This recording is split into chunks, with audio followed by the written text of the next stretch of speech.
Ibu, bagaimana cara Ibu menyesuaikan soal dengan kemampuan siswa yang beragam di kelas?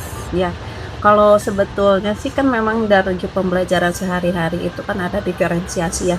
Misalnya anak yang slow learner dikasih pembelajaran seperti ini, yang udah bisa seperti ini. Nah, kalau misalnya dalam soal ulangan karena kita memang serempak, mungkin itu kekurangannya gitu. Saya agak sulit membedakannya. Namun, jadi anak-anak ada beberapa yang belum bisa baca, dibimbing saat pekerjaannya. Kalau yang lain kan memang dibacakan ya. Memang sih soal itu dibacakan kalau di kelas fase A semuanya dibacakan, tapi anak yang belum bisa baca, belum bisa tulis harus dibimbing kamu ngerjain di sini gitu. Yang belum bisa baca. Kalau yang udah bisa baca mereka bisa ngerjain sendiri gitu.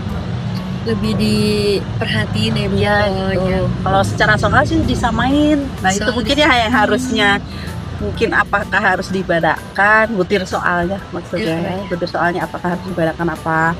Memang mungkin ya, idealnya dibedakan untuk anak misalnya yang kinestetik seperti ini, yang visual seperti ini, anak yang slow seperti ini gitu. Tapi untuk di kelas saya semua butir soalnya sama, instrumennya hanya saja beberapa anak yang slow learner dikerjakannya di depan saya. Gitu. Ibu pernah ya nemuin siswa yang sebenarnya itu memahami materi saat pembelajaran, tapi dia dapat nilai rendah waktu asesmen. Menurut Ibu, faktor apa yang nyebabin hal tersebut dan gimana cara ngatasinya? Nah, memang ada sih beberapa anak yang kalau di kelas mah aktif, tahu jawabannya, pas ulangan kok nilainya segini, ada aja sih gitu. Nah, kalau di saya sih saya tanya lagi nih ketika dikumpulkan, kamu ini bener nih jawabannya ini, coba pikirin lagi gitu. Karena saya cek satu-satu ya. Pikirin, oh iya ya Bu, iya makanya bacanya yang teliti ya. Jadi seringnya mereka salah menjawab saat ulangan itu kurang teliti atau bacanya buru-buru gitu. Jadi memang harus dijelasin lagi soalnya. Makanya saya kalau ke anak-anak agar mereka lebih teliti, kadang kalau baca sendiri mah pikiran kemana merinnya gitu, terus jawabnya gimana, terus jadi kita sok nomor 1, semuanya lihat nomor 1 misalnya ya, dengerin ya kata ibu kalimatnya, jangan asal ngerjain sendiri gitu. Kalau saya teliti nih, dengerin ibu jelasin maksud soalnya apa, kalau saya gitu. Kalau digituin ya mungkin beberapa anak tahu jawabannya apa, yang nggak tahu mah ya kadang nggak tahu aja gitu. Tapi rata-rata memang kurang teliti dan bacanya buru-buru. Misalnya soalnya ya berikut ini nama-nama agama di Indonesia, kecualinya itu nggak dibaca gitu.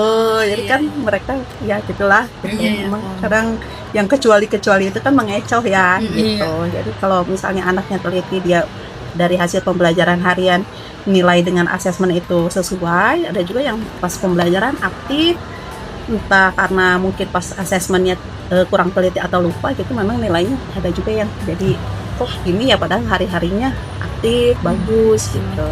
Nah, faktornya dia faktor tidak teliti dan tidak belajar sebelumnya gitu.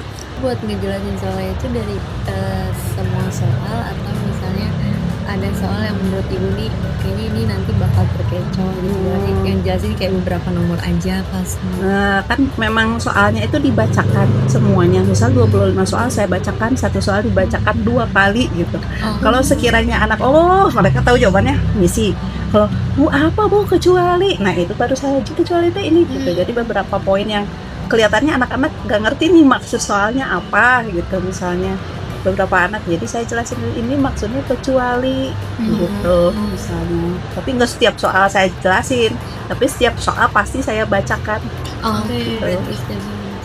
Gitu. Karena untuk memfasilitasi anak-anak yang belum bisa baca juga gitu.